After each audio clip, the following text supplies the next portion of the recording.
Assalamualaikum warahmatullahi wabarakatuh. Waalaikumsalam warahmatullahi wabarakatuh.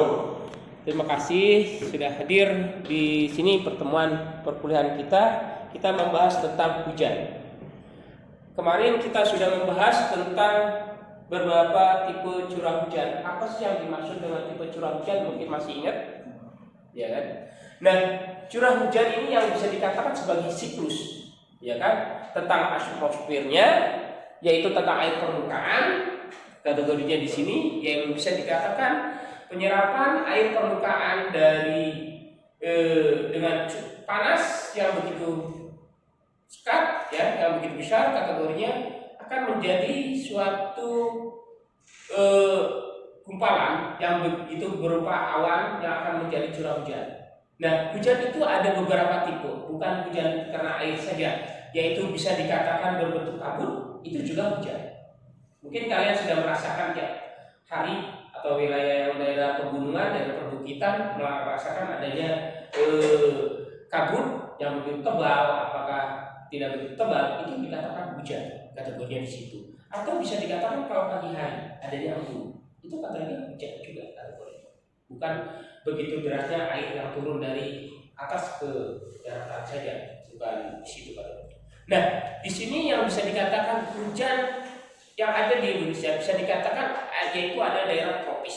Kita masuk kategori tropis, ya kan? Apa saja sih yang terjadi, yang ada di kita di sini yang bisa dikatakan hujan tersebut, ya kan? Nah, hujan di sini ada beberapa tipe. Apa sih yang dimaksud dengan hujan siklonik? Mungkin kalian masih ingat?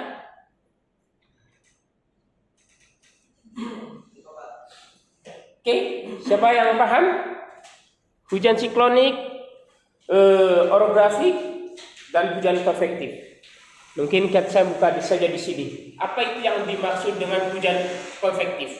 Nah, hujan ini biasanya, ya, yaitu terjadi yang bisa dikatakan intensitas yang begitu tinggi akibat adanya massa udara yang begitu besar kategorinya. Yang bisa dikatakan ini yaitu adanya terjadi yang adanya pergerakan, ya kan? Jadi kalau panas yang begitu terik, ya kan, langsung terjadinya penguapan tersebut menjadi awan dan akan bergerak ke suatu pergerakan angin tersebut. Dan itu timbul dari angin dan kanan kiri kayak gitu tersebut, awan tersebut begitu pekat dan hingga jadinya hujan yang begitu lebat. Itu yang dimasuk kategori hujan konvektif. Nah, yang dimasuk hujan siklonik di sini, ya, mungkin kita mengingat kembali seperti pertemuan kemarin, yaitu biasanya terjadi di suatu daerah, ya kan, atau daerah yang lembab yang begitu panas, ya kan, akan terangkat ke atas tersebut biasanya. Ini yang bentuk hujan siklonik. Nah, dinginnya begitu besar, penyebabnya begitu terbatas waktunya. Nah, apa juga yang dimasuk hujan orografik? Nah, hujan orografik di sini, ya, bisa dikatakan sering kita melihat suatu kendaraan atau kendaraan yang di sini, yaitu untuk daerah perbukitan. Karena kita di sini daerah pesisir, bisa dikatakan kalau kita bisa dikatakan daerah sumber saja tidak jauh. Daerah sumber hujan-hujan, daerah sini kita belum hujan. Kategorinya, orang kita melihat naik motor pakai jas hujan, kok di sini masih panas dia pakai jas hujan tersebut, itu terjadinya yaitu kategorinya terjadi hujan di dataran tinggi yang begitu cepat. Makanya kenapa bisa dikatakan seperti Bogor bisa dikatakan daerah perbukitan tapi dinyatakan kota hujan. Seperti kategorinya seperti itu. Ya. Oke. Ada yang tanyain di sini dulu? Baik, tanya Pak, nama saya Farhanila. Oke. Terkadang tuh kan ada gini Pak, kejadian tuh misalnya lagi terik kayak gini. Nah, tapi itu tuh kadang tuh turun hujan tuh Pak. Nah, sedangkan kan kalau misalnya hujan itu kan biasanya data-data di atas tuh udah tidak bisa menahan kelembapan airnya itu kan awalnya nggak kuat. Nah, itu kenapa bisa adanya turun hujan pas di terang-terangan matahari gitu? Itu deh sih Pak. Nah, itu yang tadi yang ditanyakan yaitu masuk kategori hujan konvektif. Ini bisa dikatakan, bisa lihat di sini, ya kan? Apa sih yang dimaksud dengan hujan konvektif, ya kan? Hujan konvektif yaitu akibat dari massa udara yang bisa dikatakan terangkat ke atas, ya kan? Adanya penyerapan, apakah itu di air permukaan seperti danau, air sungai, ya kan, atau lautan, itu terangkat ke atas kategorinya. Akan menjadi suatu bisa dikatakan yang bisa ini ya, yang bisa dikatakan akan menjadi gumpalan awan, ya kan? Dan awan itu akan terembus oleh angin, dorongan angin yang begitu besar, ya kan? Menjadi kumpalan awan yang begitu tebal atau bisa dikatakan yang begitu besar dan akan menjadi hujan, ya kan? Karena dorongan awan itu bisa dikatakan angin yang begitu tidak ada gerakan atau dorongan angin tersebut, jadi akan terjadinya hujan tersebut. Itu yang bisa dikatakan hujan konvektif, ya. Oke, jelas? Jadi ini pergerakannya begitu luas, tidak tertutup, bisa dikatakan hujannya begitu besar, kategori luas kategorinya di sini pergerakannya. Oke, ada yang lain yang ditanyakan? Izin bertanya Pak. Oke. Kalau misalkan hujan es atau hujan salju itu gimana itu Pak proses terjadinya Pak? Sama kayak hujan biasa apa beda? Ya. Itu yang bisa dikatakan adanya hujan yang berbentuk es atau bisa dikatakan seperti salju kategorinya, itu bisa dikatakan kita bisa dikatakan notabene untuk di kita bisa dikatakan masih kategorinya kurang lazim atau bisa dikatakan jarang terjadi kategorinya. Ya, ini yang bisa dikatakan di sini. Apa yang bisa dikatakan seperti di kategorinya seperti kategori kita, yaitu negara kita ada di negara yang begitu daerah tropis, yaitu Indonesia ini, kategorinya itu bisa terjadi karena perubahan alam iklimnya, ya kan? Sekarang kita akan merencanakan suatu perencanaan, ya kan? Atau bisa dikatakan kategorinya menghitung atau bisa dikatakan antara memprediksi hujan yang akan terjadi sekian tahun ke depan itu gimana sih? Ya kan? Karena kita begitu perubahan iklim. Karena bisa dikatakan kalau dulu bisa dikatakan di bulan Januari, Februari masih ada hujan. Ya kan? Nah, tapi bisa dikatakan sekarang perubahan iklim, ya kan? Sekarang bisa kita katakan masuk bulan November atau bisa dikatakan September, hujan begitu deras. Tapi sekarang bisa dikatakan notabene tidak begitu deras curah hujan tersebut, ya kan? Oke, itu mungkin ya karena adanya perubahan iklim yang begitu berubah drastis, gitu. Oke, ada pertanyaan lagi? Oke, next. Kalau misalkan kayak hujan buatan itu gimana Pak? Nah, Hujan buatan? hujan kategori hujan buatan yang bisa dikatakan kita kadang kita membuat curah hujan yang bisa dikatakan buatan. Yang kategori buatan karena meredam untuk mengantisipasi daerah itu atau kekeringan yang begitu membutuhkan air, akan dibuatkan sesuatu atau bisa dikatakan hujan buatan tersebut. Nah, hujan buatan itu bisa dikatakan prinsipnya tersebut kita harus tahu dulu permasalahannya, yaitu tentang permasalahan seperti iklim atau bisa dikatakan pola awan yang ada di atas itu permasalahan seperti apa. Makanya mungkin di informasi atau di berita tersebut tentang perubahan atau bisa dikatakan membuat hujan buatan tersebut, ya kan? Mungkin kita nanti ada pertemuan tersendiri tentang hujan buatan tersendiri, ya kan? Nanti saya jelaskan tentang hujan buatan. Oke, dan lain di sini. Next, kalau tidak ada kita masuk ke tentang perhitungan perhitungan tinggi hujan rencana, ya kan?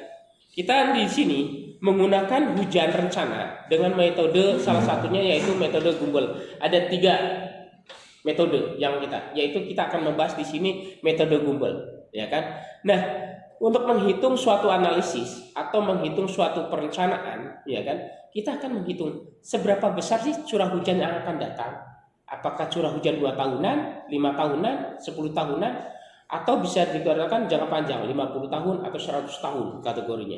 Nah, tapi kita akan menghitung data curah hujan tersebut karena akan menggunakan suatu pekerjaan konstruksi bangunan air. Apakah itu seperti bendung, kategori tanggul, curah hujan di daerah tersebut terjadi sekian tahun tersebut berapa sih debitnya, ya kan? Atau nanti berkaitan dengan debit air sungai kategori. Tapi yaitu kita akan membahas di sini yaitu tentang debit curah hujan dulu. Curah hujannya berkaitan dengan pasti dengan debit kategori debit air tersebut. Nah, kita bisa dikatakan di sini kita membahas ya, yaitu menghitung data curah hujan yang hilang, ya kan? Data curah hujan hilang kita tidak bisa mendapatkan nilai atau bisa dikatakan data curah hujan tersebut seperti data di sini, karena kita ada data harian, mingguan, bulanan, baru tahunan. Tahunan akan nanti direkam seperti ini. Misalnya studi kasusnya seperti ini.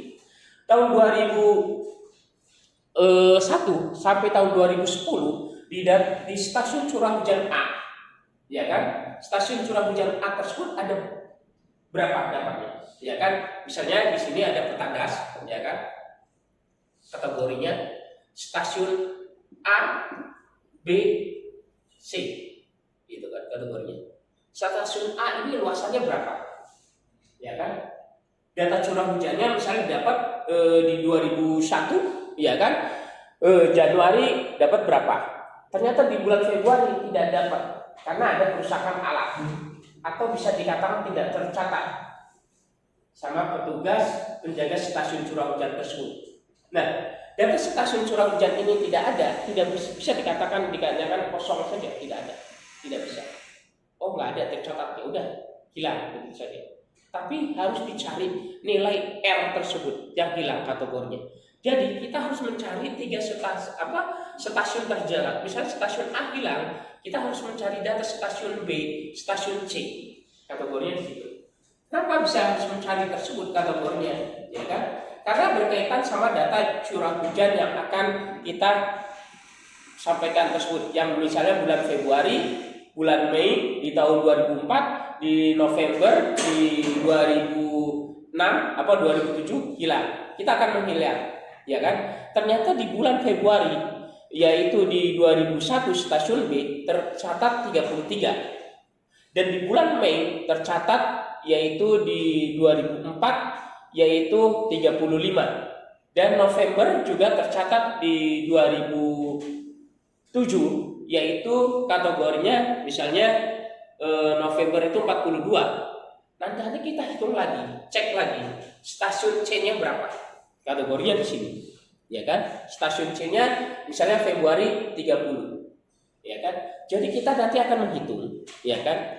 Menganalisis data curah hujan yang hilang tersebut kategorinya. Tidak bisa dikatakan yaudah dikira-kira saja, karena curah hujan tersebut sekarang hujan terjadi belum tentu sama dengan 2 hari yang lalu atau di jam yang sama di jam 2 hari yang lalu di jam yang sama juga belum tentu sama kategorinya, walaupun sama-sama terjadi hujan.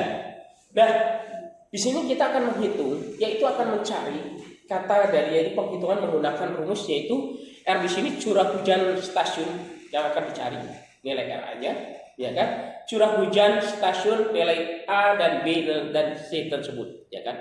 Nah, kita bisa dilihat di sini, ya kan? Menggunakan rumus di sini. Data curah hujan stasiun B, ya kan? Di bulan Februari tadi tercatat 33, ya kan? Stasiun B, ya kan? Stasiun A di sini yaitu curah hujan rata-rata. Jadi kita hitung dulu, ya kan? Curah hujan rata-ratanya. Kan stasiun A sudah didapat kategorinya, ya kan? Kategori di sini stasiun A misalnya didapat 0,35 kilo, ya kan? Stasiun B-nya terdapat 2,05, stasiun C-nya 3,87. Nanti dijumlahkan luasannya berapa? Nanti dikalikan, ya kan? Dibikin presentasinya, ya kan? 0,35 dibagi kalian 6,75 dikalikan 6,75 kategorinya di situ berapa? Kategorinya di situ, ya kan? Nanti dibuat persentase. Jadi 5,58 sekian, ya kan? 32 nanti ketemu 100 tidak kategorinya. Nah, di sini, ya kan? Itu faktor frekuensinya, nilai YN nanti kita bisa dilihat di data kategori dari tabel kategorinya. Nilai SN-nya yaitu untuk dari tabel juga kita lihat dapatnya berapa. Apakah kita interpolasi atau tidak kategorinya. Nilai N-nya di sini kategori. Oke.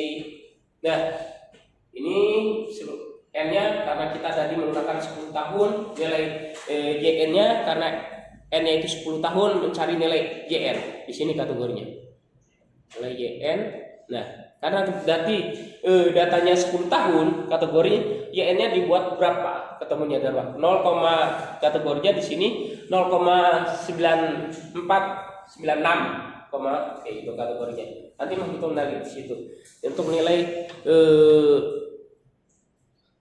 oke, di sini nilai YN-nya juga sama kategorinya, datanya yaitu data 10 tahun. Kalau data 15 tahun, nanti kita interpolasi antara nilai N tersebut, yaitu antara 10 sampai 20, kita buat interpolasinya. Oke, ini kita akan menghitung kategorinya, ya. Menghitung kategori yang bisa dikatakan debit sungai. Seberapa besar kategori debit sungai yang terjadi? Kategorinya di situ. Jadi untuk menghitung kategori debit banjir rencana, ya kan? Karena dari data curah hujan sudah didapat, ya kan? Mengalir tidak dengan curah hujan yang begitu besar tersebut, apakah tampungan air itu aman tidak? Jadi kita harus menghitung dulu debitnya seberapa besar sih kategorinya, berkaitan sama bangunan-bangunan sungai kategorinya. Terjadi luapan tidak kategorinya dari curah hujan yang begitu besar berkaitan dengan debit sungai tersebut, ya kan? Nah, kita harus menghitung di sini kategori debit banjir rencana, ya kan? Debit banjir rencananya akan terjadi seberapa besar sih di wilayah das tersebut kategorinya, ya kan? Faktor off-nya kategorinya, ya kan? Koefisien reduksinya, ya kan? Di kasusnya seperti sini, ya kan? Kalian bisa dilihat di sini, ya kan? Ini kan nilai A, ya kan? A-nya itu bisa dikatakan untuk mengetahui tersebut 6,27 luasannya, ya kan? Di sini kategori tersegi. Nilai L panjang sungai di sini didapat 5,20 kilo. Ya kan? Di sini nilai I kemiringannya yaitu didapat 0,0029, ya kan? Jadi kalian harus hitung dulu di sini kategori nilai T-nya bisa dikatakan kita akan mengetahui dulu mencari nilai kategori di sini yaitu untuk menentukan faktor konsentrasi. Nah, mencari faktor frekuensi konsentrasi di sini yaitu kategorinya bisa dikatakan untuk mencari nilai T di sini, ya, yaitu 0,10, ya kan? 0,10 dikalikan L, ya kan? 5,20, ya kan? Itu berapa? Ya kan? Oke, ada yang bisa jawab? 2,16 kakak. Silakan.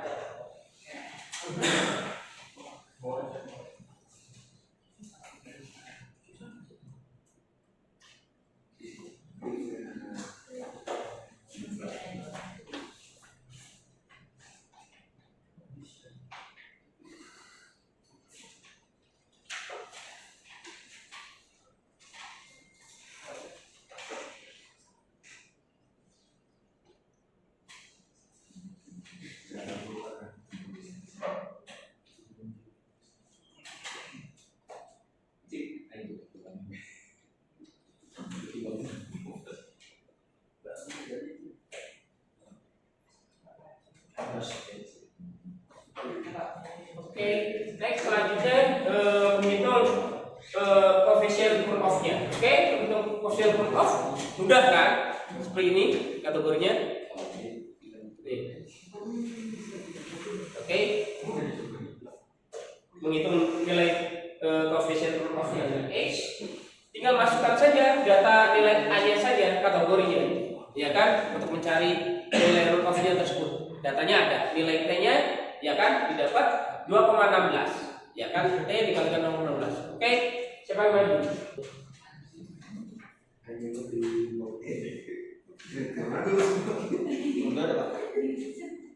Ya.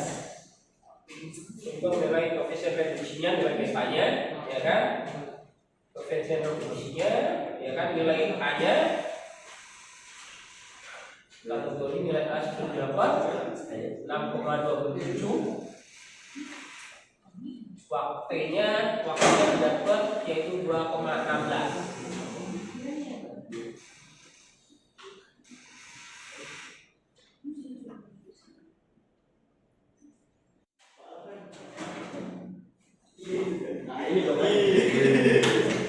Oke. Next, menghitung nilai coefficient root of-nya. Siapa yang bisa? Tapi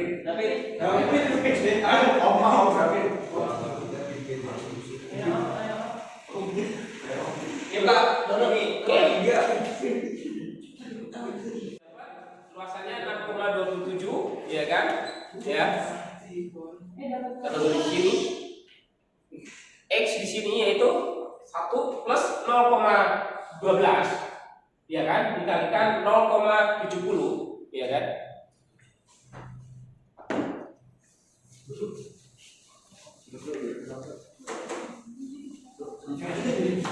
Ya.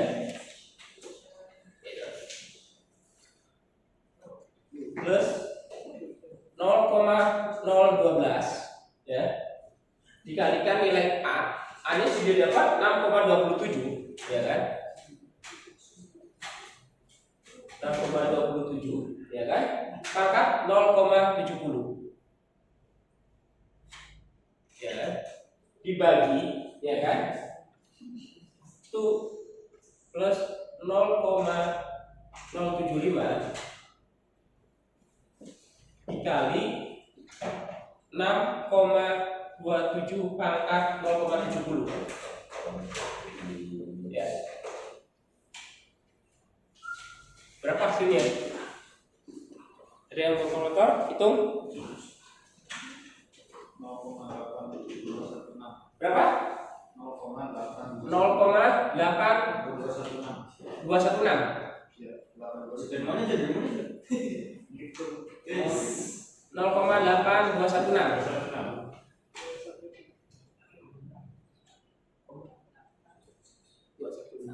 Oke, dia dapat, ya kan, untuk nilai X-nya di sini kategorinya, ya. Kan? Nah, nanti next selanjutnya kita menghitung nilai RT di sini, ya. Yaitu kategori nilai RT di sini yang kita hitung yaitu untuk kategori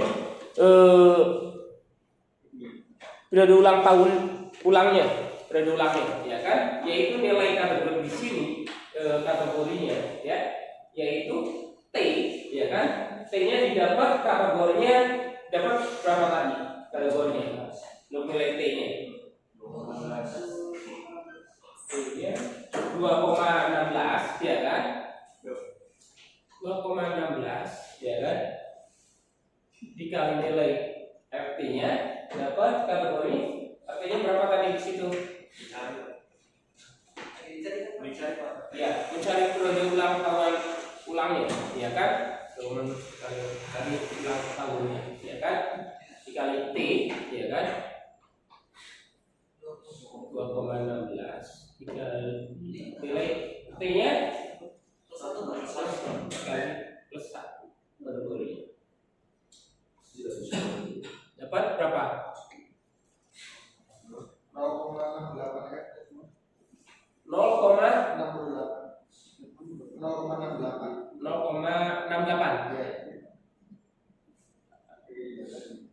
Kita akan mencari nilai RT-nya kan? Ya. Baru nanti menghitung kategori nilai RT di sini yaitu untuk mencari nilai T di sini, ya. Yaitu nilai T yang T-nya 2,16, ya. Dikalikan RT dibagi 3,6 kali T. T-nya didapat kategorinya berapa di situ?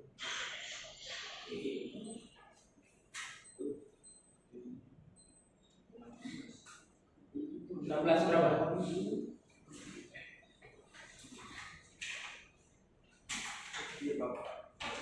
Ya. Dapat berapa di situnya? 2,16 dikalikan RT, ya kan? 3,6, nilai T-nya didapat berapa? 0,189. Kita akan mencari nilai RT-nya di sini. Jadi bisa dikatakan kita yaitu untuk mencarinya X dikali beta, ya kan, dikali I, ya kan, dikali A. Itu X-nya didapat 0,8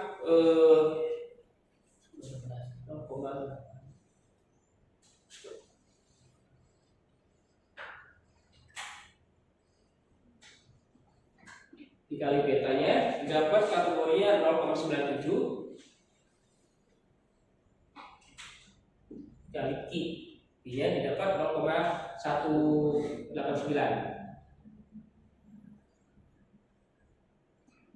dikalikan A-nya 6,27.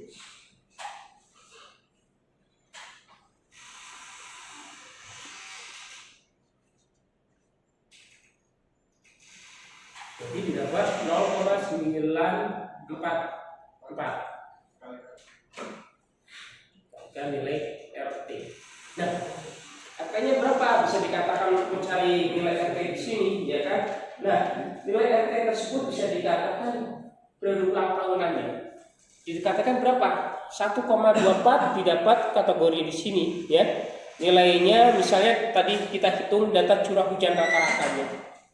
Ya kan, didapat kategori hitungannya kemarin dapat berapa kategorinya, ya kan, dapat periode ulangnya tersebut misalnya didapat kategorinya misalnya 2 tahunan, rencana 2 tahunan, 3 tahunan, misalnya didapat kategori rencana curah hujannya di sini 124,48. Jadi rencana tahunan tersebut nanti kalian hitung di sini keseluruhannya kategorinya.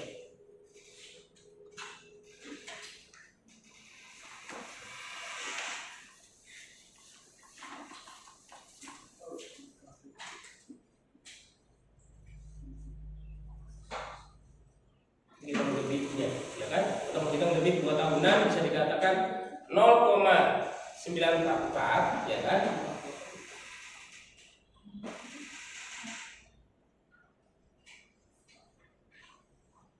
Dikalikan rencana 2 tahunan. Rencana 2 tahunnya berapa? Bisa dikatakan 124 tersebut. Jadi 0,944 dikalikan rencana 2 tahunnya dapat 124.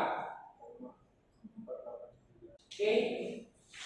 Jadi 0,944 dikalikan 124,489.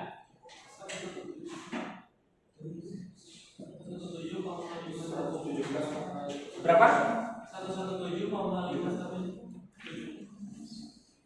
117,517, ya kan? Jadi kita beritin 2 digit misalnya 512, 52 ya kan? Dan seterusnya next 0,944 dikalikan 144,164 atau berapa dan seterusnya sampai bisa dikatakan kalian menghitungnya berapa data tersebut. Oke, paham sampai sini? Ada yang tanyain dulu sampai sini?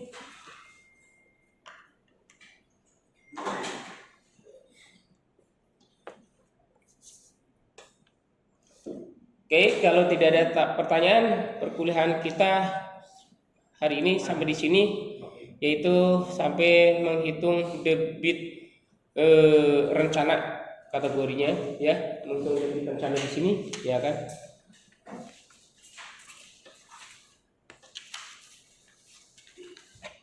Oke, ada yang tanyain?